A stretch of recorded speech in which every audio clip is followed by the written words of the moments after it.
budget stalemate drags on, and the threat of a government shutdown looms.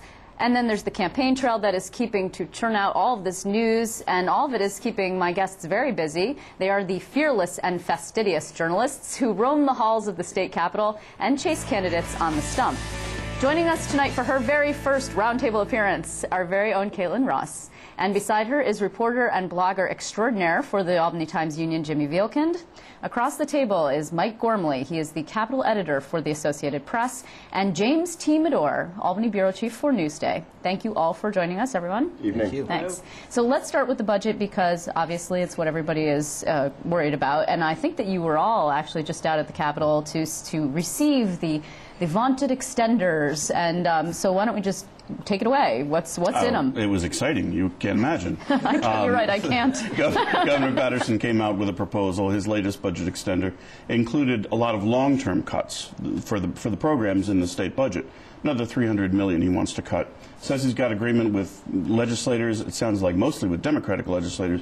The concern is less so what's in the budget immediately as to what's going to happen on Monday. Right. He's probably going to need at least one vote from the Republicans. The Republicans aren't at this point in the Senate saying they're going to give that at this point. But they're not saying that they're not either. I mean, what they did say, if I remember correctly, Dean Skelos said, well, you know, if you put some of my cuts in there, then maybe I'll be willing to play some ball. And it looks like there's 20 million or so in the extenders about that. About 20 million. The Republicans put forward about 275 million above and beyond what Governor Patterson put in his executive budget. And we haven't heard definitively from the Republicans whether that's going to be enough of a bone for them to chew on and to take back and brag to their constituents with. But at least two Republican senators, both of which are from the Capital District, Hugh Farley and Roy McDonald, have indicated that they don't want to see government shut down. Well, who does, really? Well, with the exception of maybe Senator Diaz and Senator Espada. Well, they're always the exception. And but I think that at this point, Bob Megness said that he was very confident that there was nothing in this bill that would give legislators any reason to vote against it. He, in fact, said that he thought it would be easy for them to pass. Okay, there is something actually in there that's a little sticky, and we're going to turn to you for it because you are the man of all details. What is with the employee payroll situation? For the first time in 11 weeks, these bills do not authorize the state to pay workers the following week. For example, there are 153,000 state employees who work at state agencies who are supposed to get a paycheck on June 23rd. Right. These bills should have authorized that payment to take place on the 23rd. They're not doing so. So what will need to happen is, if we have extenders on June 21st, that June 23rd payroll will have to be authorized. That gives the comptroller's office less than 2 days to get these checks ready to send out to workers. So the checks could be late. Robert Megna, the budget director, said the reason we're doing it is because we're short on cash. We're conserving cash. But this is the first time that they've done this, and we've had previous cash shortages during the 11-week period. So part of this, people tell me, is to put more pressure on the legislature to get a budget done soon. And also to insulate themselves if they do the whole brinkmanship shutdown thing next week against a lawsuit by the unions. If the unions say that the money is already authorized, that it can't be withheld, that's a legal claim that they'll certainly make in court. And by doing this, then hopefully the Patterson administration strengthens its position. Okay, so wait a minute. Now you were there, Caitlin, all week long. You saw the Republicans, you saw the Democrats, and who spoke to Diaz and Espada last? Actually, yeah, that is the question. You know, it's funny because speaking with everybody today, I think you all saw it in your offices too. People were coming up and saying, "Have you spoken with this person? Have you spoken with that person? Are you down in these briefings?" And it really was this back and forth saying, "Okay, we're all down here with the governor. We're talking to them. We're negotiating," but no one's really willing to commit to a position at this point.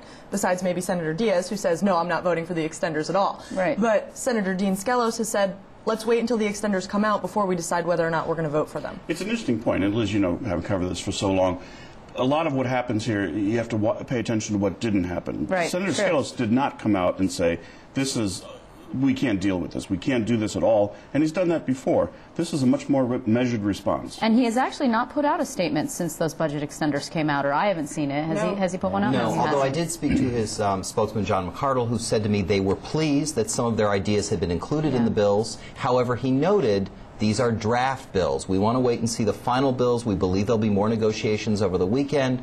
Let's see what the bills finally look like, and then we'll make a determination. In fairness, there will be more negotiations over the weekend. So Right, and Bob Magnus said that reasonable. too. He said there are some points that are certainly going to have to be negotiated over the weekend. This isn't going to be the final draft. He said there are some sticking points in there, but we asked him what are those sticking points, and he kind of shied away from that a little bit. He said, I don't know. Negotiate that with you. Well, the thing is, was it worth it? Has all this been worth it? I mean, the governor actually is getting a lot of praise all over the state and editorial boards for what that's worth, and you know, saying, good for the governor for finally standing up and acting like a governor, and good for you, and then actually getting people to the table, because Ron Cannistrari told us earlier this week that maybe there actually would be a framework budget deal by Monday. Yeah, and we heard that Magnus said that he didn't expect it to be this weekend, but it not only strengthens Patterson's hand, I think it's interesting to look at how it strengthens the Republicans' hand. Here they were wholesale excluded from the process, and now they at least have a seat at the table. They're at least fighting, and they can at least say that they've gotten something, which I think is interesting, and I think it's been an interesting play by them, possibly not one that they calculated completely, and that was just sort of delivered to them by these two rogue Democrats, Pedro Espada and Ruben Diaz. Two rogue Democrats. Two Where rogue have we heard that Democrats. before? Although there's yes. a downside for Senator Skelos and the Senate Republicans in the sense that this budget is not going to have very much good news for their districts or for any part of the state. So now when you're in the room and your ideas are being accepted, you can't stand back and say, we had nothing to do with this budget. Good point. So that could hurt them in November, and they have a lot of seats they got to defend and some seats they hope to win from the Democrats to retake the majority. And David Patterson only cares about his legacy because he's not running, right? And we also saw some interesting stuff. I think that you guys had the story, actually, about the Associated Press, about Cuomo. I mean, initially he got on the radio. It should be noted, we haven't seen the man since he marched in a parade after he accepted the nomination and then sort of went AWOL. No, he did have a AG press conference, a press conference about, I think he sued a few people, but he first said, oh, it was intriguing, this approach, but then he flipped and said, oh, it was a great idea. I mean, what's going on with him? I think you're finding that it's exactly what you're saying. He's giving very limited amount of time to answer questions in any kind of depth.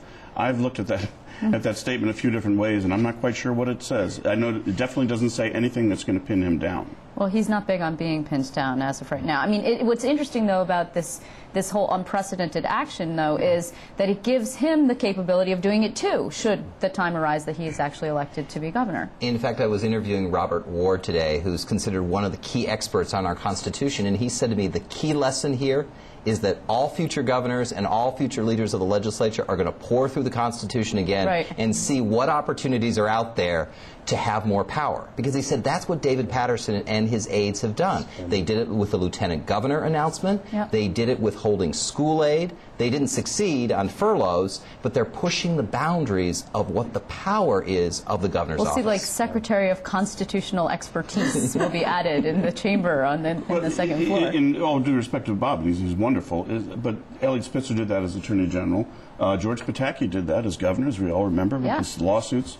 Assembly Speaker Silver did that in challenging the governor. He did. And it does change the game. It does. Actually, we need to sneak in a